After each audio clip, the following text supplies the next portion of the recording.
And now to a story that raises the question, should one mistake define your life? It's the story of a local TV news anchor in Tucson, Arizona. It's actually a woman I happen to know. I worked with her for years. But 4 years ago, former KVOA anchor Martha Vasquez made a terrible split-second decision after feeling the pressures of aging in a career that puts a premium on youth and beauty. She has never spoken out about this experience in a TV interview until now.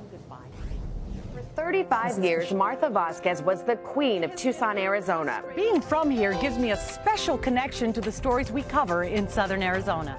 Respected, trusted, beloved. I experienced this firsthand working with her at local station KVOA early in my career. Did you love being a news anchor? I actually loved the responsibility of informing people. For me, it was kind of a job that I felt like I was born to do.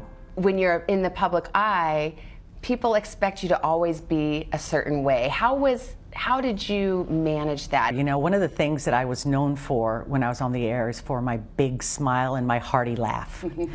And I did that every day. I put that on every day, even when I wasn't laughing or smiling inside, because I knew that that was my job. But the wear and tear of a career in the public eye began to take its toll, and Martha became fearful of losing that job she so loved. We all know that there's a shelf life for anchor women in our business. I remember saying to myself, I'm never going to stick around that long so I can start to be depreciated. I'm going to leave before they start edging me out. I didn't do it, and I wish I had. So that brings us to February 2012. Mm-hmm. Tell me about that day, what happened? I had been very depressed about what was going on at work. So I went to the mall and I bought a pair of shoes. I shopped around, got some stuff. And then I took a blouse, I took a top. And I walked out, and the store guard came after me and he said, "Did you know that you have that in your bag?" And at that point, I guess I could have said, "Oh my God, do I? Oh, I meant to pay for it. I bought these other things, but it just slipped my mind." But I said to him, "Yes, I do know that it's there." He said, "Were you going to pay for it?" I said, "No, I don't think I was." And so there began my nightmare. And it was. Immediately, news reports of Martha's shoplifting incident were everywhere. That following Monday, she was asked to resign. Why do you think that you acted out in that way? It doesn't seem your character at all. I think that I just wanted to stop the madness.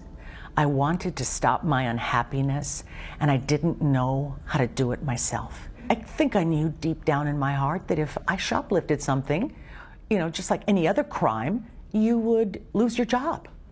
So instead of saying goodbye to KVOA and having a lovely farewell and doing it the right way, that's the way I did it. And I will regret that till the day I die. Martha fell into a deep depression, not leaving her home for months, not even getting off of her couch. Depression is this heaviness, this feeling like hopelessness. Like there's no solution to your problem, like you might as well just end it all. Did you feel suicidal? I thought about it. I thought about it because I thought that my daughter would be better off without me. My husband would certainly be better off without me because he could find somebody that wasn't a shoplifter. This is all going on in my head. Finally, at her husband's suggestion, the family moved from Tucson to Washington State. She sought help from a psychiatrist and eventually a hypnotherapist. It gave me back my self-esteem. It helped me to forgive myself. And that's the piece of the puzzle that I had not yet been able to put together. When I see you before me, you are the Martha I've always known, full of light and joy and the big smile and the big laugh. Do you feel that this process is what helped you get that back? I do. It was the spark that had gone dark in my life. Now, 4 years later, Martha is back in her hometown of Tucson, Arizona, looking forward to opening a hypnotherapy franchise of her own. I was either going to go home with my tail tucked between my legs, or I was going to go home and show people that what happened to me can happen to anyone.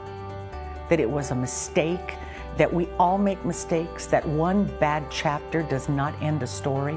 That was chapter 7. I'm now on chapter 8 and 9 and moving toward chapter whatever.